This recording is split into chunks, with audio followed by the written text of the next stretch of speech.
Bonjour les amis, j'espère que vous allez bien. C'est encore le général Alligator. Alors, dans l'épisode précédent, c'est-à-dire l'épisode numéro 7, j'ai mentionné les différents problèmes qui ont commencé à tarauder mon esprit. Je commençais à me demander pourquoi je m'étais marié, si ce n'était pas bien de divorcer. Après une semaine, disons une semaine après la lune de miel, j'ai commencé à me poser la question si j'avais fait le bon choix. Et de l'autre côté également, je pensais à l'argent que j'avais déjà dépensé, c'est-à-dire organiser un mariage et tout, vivre ensemble. Je vais encore aller retrouver quelqu'un d'autre, ce qui va être difficile. Alors, j'étais déjà un peu dans cette impasse. J'étais face à ces dilemmes-là. Divorcer, rester et continuer à subir qu'est-ce que le lendemain me réserve. Alors, Britney et moi, on s'est encore recollé un tout petit peu. Et je me rappelle que 2 jours après les différents incidents, elle m'avait appelé pour me dire « Je vais venir te récupérer à 4 heures quand tu sortiras du boulot. » Je dis « Il n'y a pas de souci. » À 4 heures, j'attends, les autres sont en train de partir. Je regarde l'heure, il est 4h30. Elle n'est toujours pas là. Et lorsqu'elle m'appelle, c'est pour me dire, Yannick, j'avais déjà démarré. J'étais même avec ma copine, Gigi. On était déjà en chemin, mais la voiture s'est arrêtée et on ne sait pas pourquoi. J'ai commencé à me dire, ça c'est la goutte d'eau qui déborde le vase. À chaque fois que cette fille est dans les environs, il y a un problème. Il y a un problème avec la voiture, il y a un problème avec toi-même. Qu'est-ce qui se passe exactement? Donc cela m'avait tellement énervé que je m'étais dit, bon, je vais directement, au lieu de rentrer là où je restais avec elle, j'étais directement rentré puisque j'avais la clé de chez mon oncle. J'étais rentré, j'avais ouvert, je suis allé dormir dans le canapé.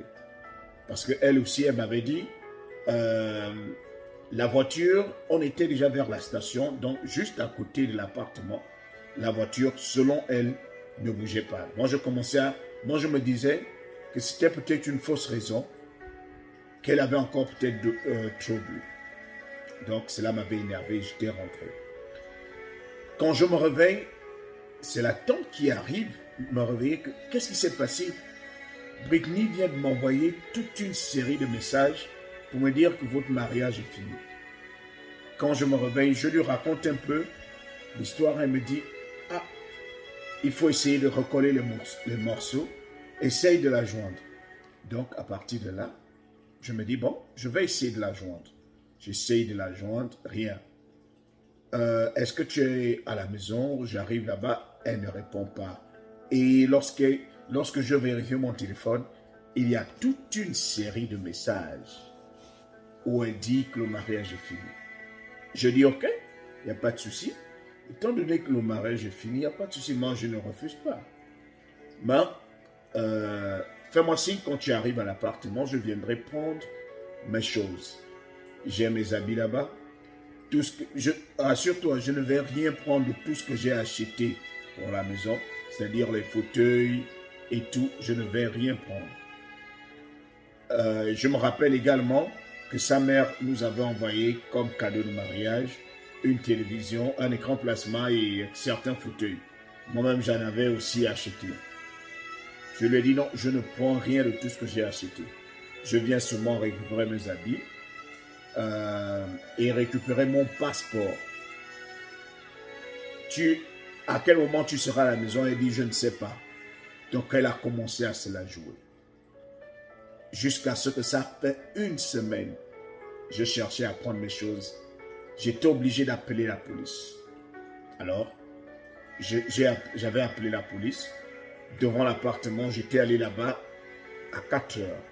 J'ai appelé la police, j'ai dit, bon, la police est arrivée, j'ai fait comprendre au policier que j'ai bien envie de prendre mes choses, mais mon épouse est à l'intérieur, on a eu un problème, Donc, elle ne veut pas, moi, il faut que je sois en possession de mon passeport et ma carte bancaire. Le policier me demande, est-ce qu'elle a le code de la carte bancaire? Je dis oui, c'est mon épouse. Elle a l'habitude de... Je lui montre tout.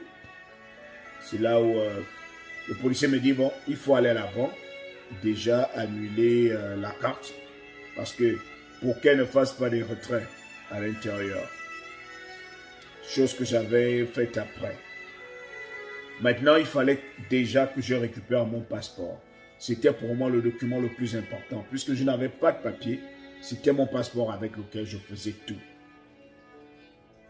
Mais elle ne voulait toujours pas obtempérer. Elle ne voulait toujours pas communiquer. Elle se la jouait. J'ai dit ok.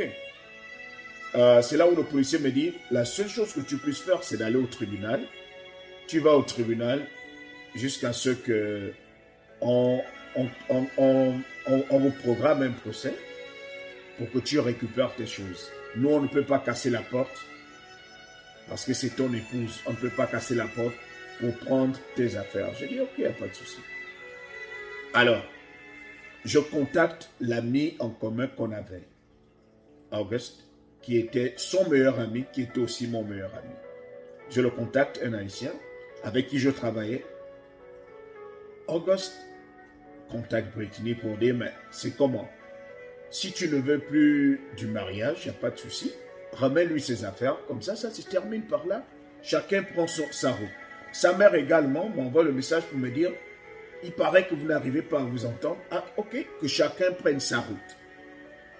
Pas de souci. Parce que j'avoue que quand elle et moi on s'est échangé, elle m'insultait de son côté, je l'insultais de mon côté. Donc, du coup, ça l'avait aussi énervé. Et moi également, j'étais déjà dans mes états. Après avoir fait tout ce chemin, on n'a même pas encore fait un mois de mariage et on est déjà dans les problèmes. Donc, pour moi, ça pouvait aussi être un soulagement parce que je m'étais dit, à quoi ça sert de rester dans un mariage où on se bat tout le temps? Donc, il n'est pas interdit de faire des erreurs, mais il est interdit de continuer dans les erreurs. Donc, moi, j'étais arrivé à un niveau où j'avais compris que c'était une erreur de me marier avec elle. Mais bon, là, étant donné que je ne peux plus faire marche arrière, il faut maintenant recoller les morceaux. Alors, Auguste arrive à convaincre Brittany de m'apporter au boulot mon passeport et ma carte bancaire. Elle dit, ok, il n'y a pas de problème, je vais apporter ces documents au boulot. Et je savais que j'avais aussi de la liquidité dans le sac qui avait mon passeport. Alors quand j'arrive au boulot, mon patron a eu vent de cela. Il m'appelle dans son bureau, il me dit, qu'est-ce qui s'est passé? On m'a dit que tu as des embrouilles avec ta femme. Je dis oui, voilà, j'arrive à lui raconter exactement ce qui s'était passé. Il me dit, ah, mon petit, moi-même qui suis déjà propriétaire des restaurants, je suis passé par là. Quand tu épouses quelqu'un et que tu n'as pas de papier, tu vas passer par des moments difficiles. Il me dit, moi-même, je suis passé par là. Moi-même, ma femme que j'avais épousée, bien avant que je ne fasse venir ma femme en Afrique, l'américaine que j'avais épousée, prenait tout l'argent que je gagnais. Quand j'arrive avec mon salaire, elle prend tout. C'est elle qui me donnait ce que je devais utiliser. Il dit, je n'avais rien à dire. Parce que mon objectif, c'était les papiers. Mon objectif était de finir cela et d'arriver à avoir mes papiers. Il dit, avale ta salive, avale ton orgueil. Quand elle va arriver ici, emmène-la au petit côté, parle-lui, demande lui-même les excuses pour que vous recolliez le morceau et pense et n'oublie jamais que tu as déjà fait tout ce chemin-là et tu n'as toujours pas de papier. Je dis ok, quand Brittany arrive, je l'emmène au petit côté, elle veut bouder, bon c'était ma chose. Je lui donne les petits mots qu'il fallait. Après, on s'assoit dans la voiture et on part. Elle me dit, ok, Elle m'a demandé des excuses, moi aussi je lui ai demandé des excuses. Et on a repris.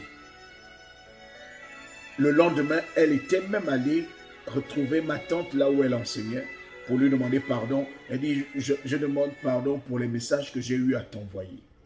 Ma tante a dit, moi je n'ai aucun souci. On veut seulement vous voir ensemble. Et à l'église également, ils ont eu vent des petits problèmes qu'on avait parce que il m'était difficile d'aller à l'église du moment où on était en problème. Je n'avais pas de voiture et on était un peu loin de l'église. Et lorsque je pars à l'église, finalement, elle n'y allait plus. Le pasteur me dit, ok, est-ce que tu peux faire venir Brittany pour que je vous donne des conseils?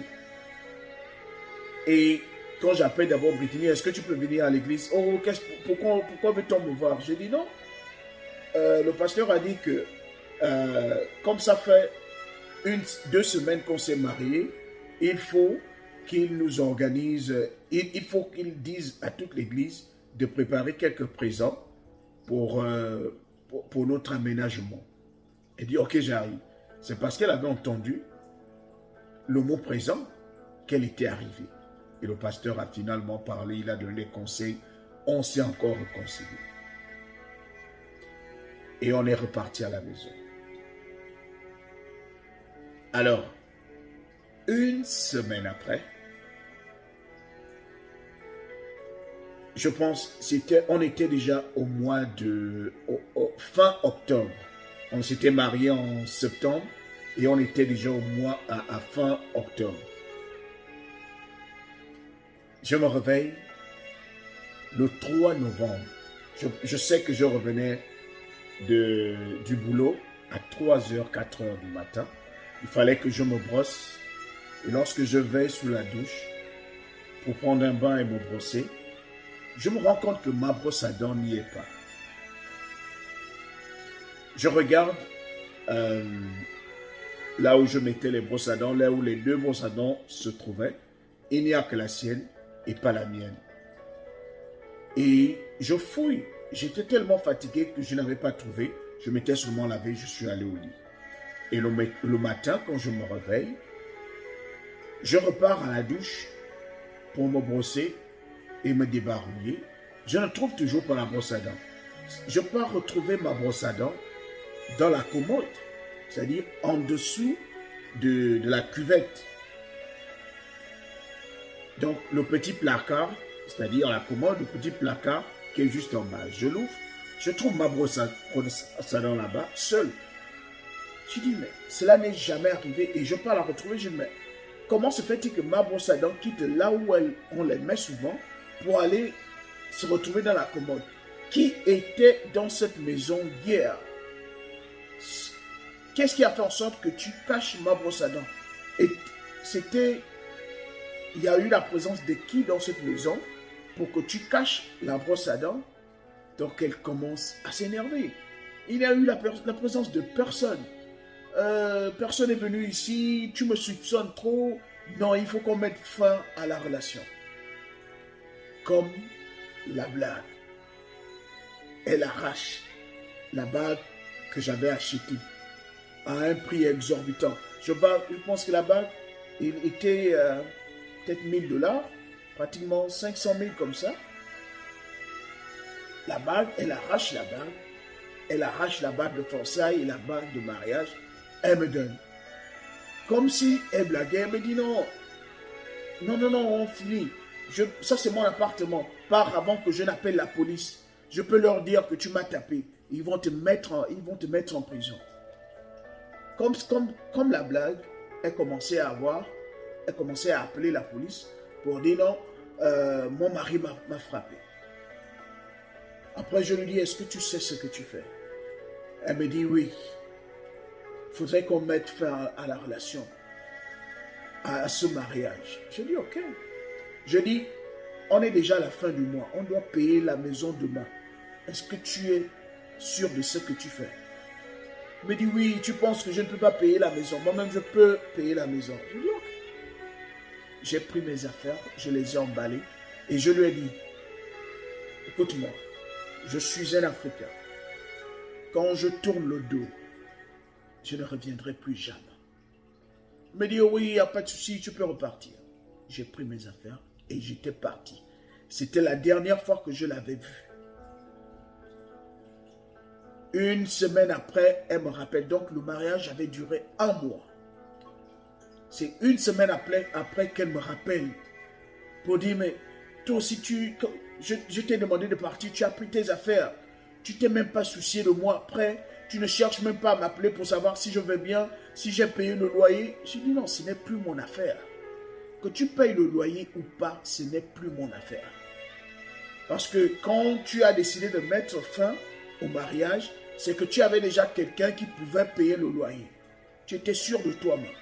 Moi, je ne peux pas venir payer le loyer alors que toi, tu vis pour faire rentrer peut-être d'autres hommes après moi. Le mariage prend fin. Tu t'occupes de tes dépenses, je m'occupe de mes dépenses. Donc, je pense 2 semaines après, elle me dit, elle m'appelle, elle me dit, est-ce que tu veux reprendre le salon que tu as acheté? Je dis, je ne reprends rien. Je suis un Africain. J'ai acheté ça au nom du mariage. Si le mariage prend fin, il n'y a pas de souci. Reste avec les choses là. Moi, je vais m'en acheter l'autre. Je vous assure, j'étais content de me retrouver dans cette situation. Tellement content et j'arrivais déjà à dormir. J'avais retrouvé la paix. Le fait que je me sois, que je me loigne d'elle. J'étais déjà en paix. Donc, c'était disons 1 mois après le mariage. Tout était fini. Imaginez un Africain qui se marie et 1 mois après, il divorce. Il se sépare de son épouse. Ce n'était pas quelque chose de facile à diriger, à gérer ou à digérer. Il fallait avoir un mental fort. Et heureusement également que la toute première fois qu'elle et moi on avait eu un problème, là quand elle m'avait bloqué le passeport, j'avais commencé à faire tourner ma mentalité alligator. Je savais déjà que on allait encore avoir un problème qui allait nous conduire à la séparation. Qu'est-ce que j'avais fait? J'avais commencé à me rassurer que j'ai ces informations, des informations sur son acte de naissance, des informations sur son numéro de sécurité sociale, pour être sûr. Parce que je voulais être sûr qu'au cas où j'aurais la possibilité de lancer une procédure, que je sois à mesure de prouver qu'elle est pure américaine. Et elle était. Donc, 1 mois et séparation. Donc, la première chose qu'on m'avait conseillé, c'était d'aller au tribunal pour annuler le mariage. Le pasteur également appelle, il me dit, oh, annule le mariage. Je pars au tribunal pour annuler le mariage. Et lorsque le juge m'appelle, tout cela, je le fais, toutes ces démarches-là, je les faisais seul. Parce que comme je vous l'ai dit, j'assume toujours mes erreurs, mes responsabilités.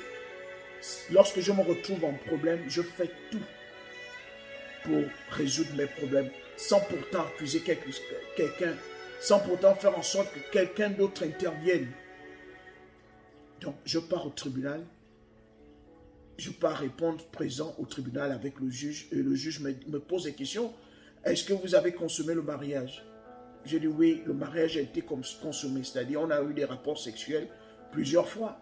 Il me dit ok, malheureusement je ne peux pas annuler le mariage, c'est un mariage consommé, parce que vous avez déjà eu des rapports sexuels, donc c'est consommé. Vous êtes obligé de passer par le divorce. Donc c'était encore de l'argent perdu, rien que pour annuler le mariage. Et le mariage n'avait même pas été annulé. On me renvoie au divorce. Donc il fallait que je loue un avocat pour divorcer. Et tout cela, j'étais seul. Pas parce que les autres ne voulaient pas m'aider, mais parce que je m'étais dit, je suis rentré là seul et seul je sortirai. Donc c'était un choc. J'entendais les gens parler de moi dans la famille, en Afrique. On me critiquait. Yannick s'est marié, après il a divorcé en un mois. Qu'est-ce qui s'est passé? Qu'est-ce qui s'est passé? Pourquoi n'a-t-il pas pris le temps de faire ceci? C'est-à-dire, lorsque quelque chose ne marche pas, les gens trouvent que tu n'as pas pris assez de temps. Les gens trouvent que tu n'as pas pris assez de temps pour l'étudier ou pour étudier la situation. Tu n'as pas fait attention. Tu n'as pas fait... Et moi, j'avais décidé de faire table rase de tout cela, de ne pas écouter ces voix négatives. Il fallait que je sorte de là. Dans le prochain épisode, je vais commencer à vous expliquer les étapes après la séparation, mon divorce.